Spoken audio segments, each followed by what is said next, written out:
हार्दिक स्वागत करता हूं। आशा करता हूं शुभेच्छा होंगे, आपकी पढ़ाई बहुत ही मस्त चल रही होगी।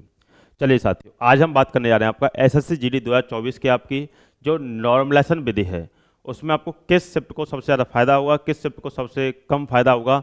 सबसे ज़्यादा फायदा वाली आपकी वीडियो आपको पता है अपलोड हो चुकी है।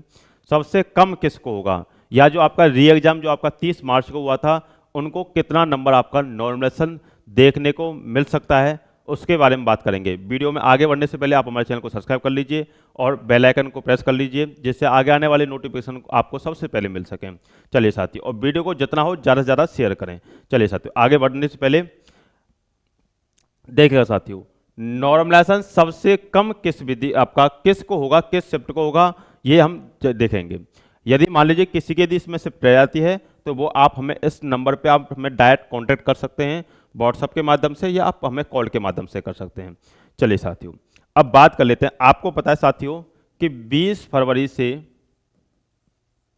और आपके 7 मार्च तक आपके पेपर देखे गए थे। तो 20 फरवरी से 7 मार्च तक आपके पेपर हुए थे। आगे यदि हम बात करें, आपका 30 मार्च को आपका एक री एग्जाम भी हुआ था। अब 20 फरवरी से 7 मार्च तक आपके पेपर हुए थे, 30 मार्च को आपका री एग्जाम हुआ था।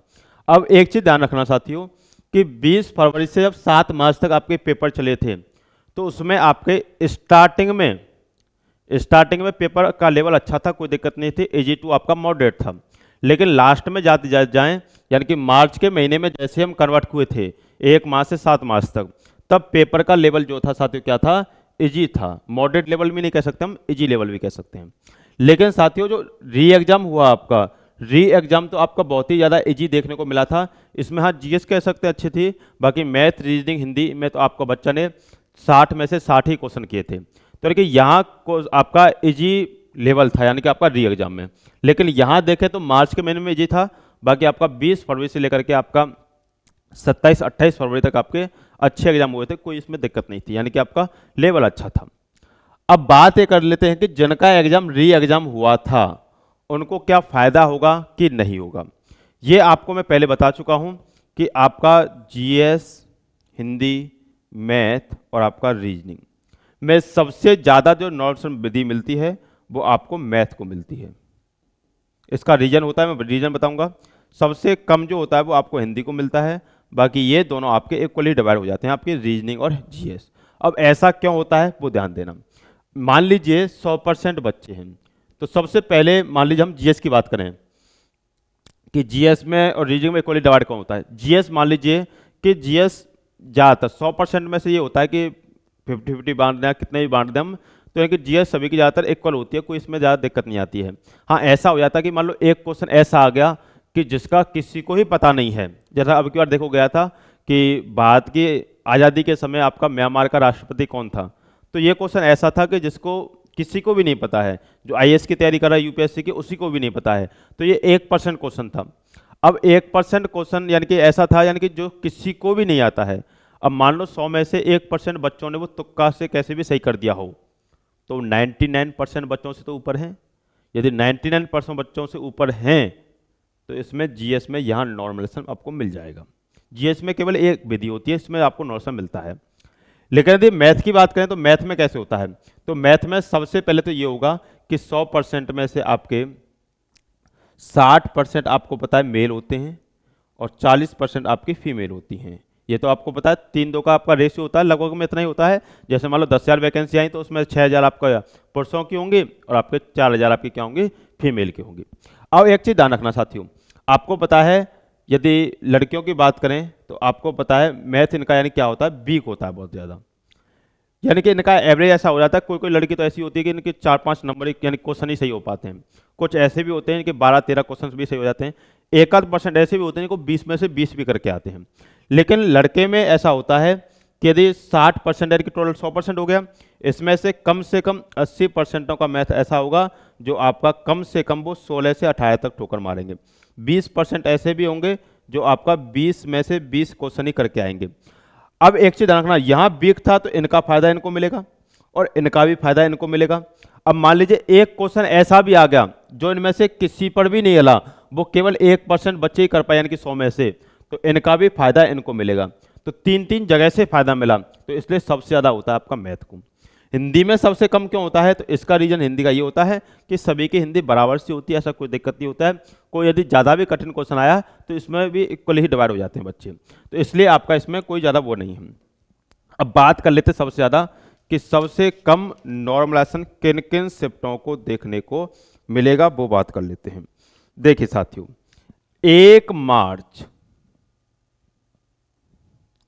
से लेकर के 1 मार्च से लेकर के आपका 5 मार्च तक जो आपका नॉर्मलाइजेशन देखने को मिलेगा, वह आपका देखने को मिलेगा साथियों 7 नंबर से 9 नंबर तक का आपको नॉर्मलाइजेशन देखने को मिलेगा। ऐसा भी हो सकता है कि 9 से बढ़ जाए, 7 से भी कम हो जाए, माइनस में भी चला जाए, लेकिन वो डिपेंड करेगा कि आपने सरल क्वेश्चन ज़्यादा किए, कठिन क्वेश्चन ज़्यादा किए। कोई बच्चा ऐसा कि कठिन कठिन क्वेश्चनों कराया तो उसको 9 से भी ऊपर नॉर्मलाइजेशन मिल सकता है। कोई सरल सरल ही करके आया तो उसको नेगेटिव में भी जा सकता है। सरल क्वेश्चन और कठिन क्वेश्चन का भी बहुत इसमें अंतर होता है, इस बात को भी ध्यान रखना, फोकस रखना इस बात पे। अब एक चीज का ध्यान देना, 1 मार्च से 5 मार्च तक हमने लगाया कि 7 से 9 नंबर तक का नॉर्मलाइजेशन मिलेगा, क्योंकि इसमें देखें कि आपका 5 मार्च तक का एवरेज ही 109 नंबर का है। अब एवरेज ही 109 नंबर का है तो इसका मतलब क्या है, इनको नंबर भी कम मिलेंगे। अब 109 नंबर प्रत्येक बच्चे के आ रहे हैं, एवरेज है ये, तो इसका मतलब क्या है, इनको नॉर्मलाइजेशन बहुत कम मिलेगा। आगे बात करते हैं 6 मार्च, 6 मार्च और आपका 7 मार्च, 6 मार्च और आपका 7 मार्च को जो आपका नॉर्मलाइजेशन देखने को मिलेगा, बस 6 से 8 लगा लो, चलो कोई दिक्कत नहीं, 6 से 8 नंबर तक आपको नॉर्मलाइजेशन देखने को मिलेगा। बस 7 तक ही है, 8 कर लीजिएगा इसे। 6 मार्च से 7 मार्च को आपका 6 से 7 यानी कि 8 नंबर तक आपको नॉर्मलाइजेशन मिलेगा। अब बात आ जाइए री एग्जाम यानी कि 30 मार्च री एग्जाम, ये सबसे बड़ा मुद्दा है, क्योंकि यहाँ काफ़ी बच्चों का भविष्य था, 16,000 के लगभग आपके बच्चे थे, इनका आपका इसमें भविष्य था। अब ये सबसे बड़ा मेन मुद्दे की बात है कि आपका 30 मार्च को जो आपका री एग्जाम हुआ था, इनको कितना नंबर का नॉर्मलाइजेशन मिलेगा। यदि हम इनका एवरेज ही देखें, इनका एवरेज साथियों 117.86 का इनका एवरेज ही बन रहा है। अब इनका एवरेज ही 117.86 का आपका एवरेज है, जो कि आपका तुलना भी की जाए तो बहुत ही ज़्यादा एवरेज है।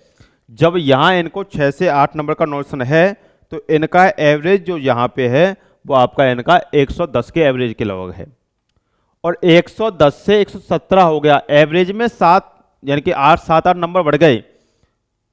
तो इसका मतलब क्या होगा, आपको नॉर्मलाइजेशन इसमें देखने को भी यदि मिला, कोई यदि कठिन क्वेश्चन को ज़्यादा कर आया तो उसको भी यदि देखने को मिलेगा, तो वो 2 से 3 नंबर तक का इनको नॉर्मलाइजेशन देखने को मिलेगा। ऐसा भी हो सकता है कि इसमें आपको नेगेटिव भी देखने को मिले नॉर्मलाइजेशन जो होगा। यदि कंपनी ने नेगेटिव पॉजिटिव दोनों नॉर्मलाइजेशन किए तो इसमें ऐसा होगा कि कम से कम 60 से 70% बच्चे ऐसे होंगे कि जिनको आपका नेगेटिव में नॉर्मलाइजेशन देखने को मिलेगा। 30 से 40% ही बच्चे ऐसे होंगे जिनको पॉजिटिव में नॉर्मलाइजेशन देखने को मिलेगा। पॉजिटिव में भी देखने को मिलेगा तो 2 से 3, 4 हो सकता है लास्ट, ज़्यादा नहीं होगा, 2 से 3 नंबर देखने को मिलेगा। बाकी नेगेटिव यदि हुआ तो आपके 1 या 2, 3 नंबर आपके काट भी लिए जा सकते हैं, इस बात को भी फोकस रखना। तो इसमें 30 मार्च वालों के लिए बिल्कुल आपकी खबर अच्छी नहीं है, क्योंकि आपको पता समय भी मिला था इसमें, और पेपर का लेवल बहुत ज़्यादा डाउन था, हाई नहीं था। तो इस वजह से काफ़ी बच्चे तो हमारे कॉन्टैक्ट में ऐसे हैं जिन्होंने मैथ, रीजनिंग और हिंदी में उन्होंने 60 में से 60 ही किए हैं पूरे के पूरे के, और काफ़ी बच्चे ऐसे हैं जिनके एवरेज ही यानी कि आपका मार्क्स ही उनके 155 प्लस हैं। एक बच्चा तो ऐसा है कि 157.75 हैं। अब इसका मतलब क्या है, यानी कि पेपर इसमें इजी था आपका 30 मार्च वाला, तो इसका एवरेज ही 117 पॉइंट में आपका 86 है, तो यानी कि इसको फायदा जो होगा वह आपका 2 से 3 नंबर का फायदा है। नेगेटिव भी यदि जाती है तो आपका 2 से 3 नंबर ही इसमें क्या होगा, नेगेटिव आपको देखने को मिलेगी। अब पॉजिटिव वाले बच्चे जाएंगे जिन्होंने कुछ क्वेश्चन को कठिन भी अटेम्प्ट किया होगा, नेगेटिव में वो वाले जाएंगे जिन्होंने कठिन क्वेश्चन को छोड़ करके केवल सरल सरल ही किए होंगे, तो वो यहाँ नेगेटिव होंगे और यहाँ पॉजिटिव वाले होंगे। यानी कि जैसे मान लो एक क्वेश्चन आया सबसे आसान, जैसे मान लो आ गया कि उत्तर प्रदेश का मुख्यमंत्री कौन है। उत्तर प्रदेश का मुख्यमंत्री कौन, तो 90% बच्चे इसको आंसर मार देंगे। 10% बच्चे रह गए मान लीजिए, या 2% बच्चे, 5% बच्चे रह गए, तो ये सरल क्वेश्चन था। अब सरल क्वेश्चन को आप गलत करके आए हो तो आपके मार्क्स काट लिए जाएंगे।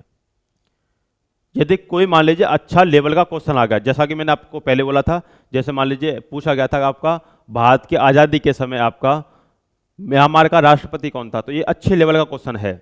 यानी कि इसका मतलब क्या है, इसमें 90% या 99% बच्चों ने ये क्वेश्चन नहीं किया होगा, छोड़ के भी आ गए होंगे, या किसी ने तुक्का से लगा दिया होगा। अब मान लीजिए 1% का तुक्का लगाने के बाद भी यदि सही हो गया होगा तो उनको यहाँ पॉजिटिव में नोशन आपको देखने को मिलेगा। तो ये बात ध्यान रखिएगा। और बाकी आपकी कट ऑफ वगैरह की यदि मैं बात करता हूँ तो कट ऑफ वगैरह की ये बात है आपकी, जिनके मार्क्स पिछले बार की कट ऑफ के अनुसार बन रहे हों फिजिकल के अनुसार, तो वो फिजिकल पे जुट जाएगा।